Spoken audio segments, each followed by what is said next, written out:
Ütleme, selline inimene, nagu on Leelo Tungal, on tegelikult võimatu. See tegelikult inimesena ei tule välja. Leelo, ta oma nime kaudu juba identifitseerib, tema ei saagi teistmoodi olla kui luuletaja, kes innustab. Me olime üsna vaesed, meil ei olnud kuskil elada.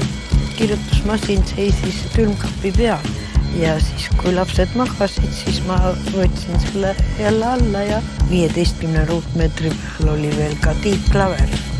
Ta ei olnud mingisugune selline tohutu nunnutav pereema, seda kindlasti mitte. Ta oli ikka viisiksus. Nii kohtuks lugeda, et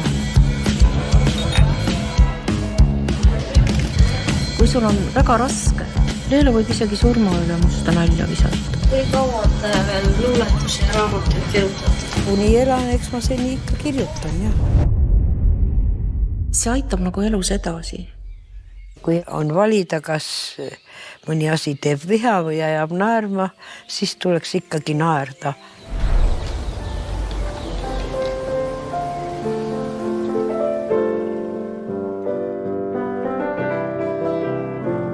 Kui ma võtan selle kokku ühe lausega, siis on Eesti asi.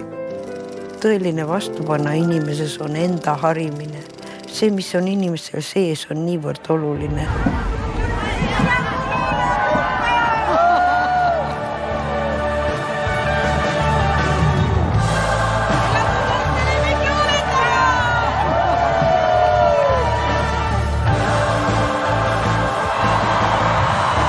Kas ma olen seda aplausi ära teeninud nii palju, tähendab, et ma järgmine kord püüan paremini umbes nii.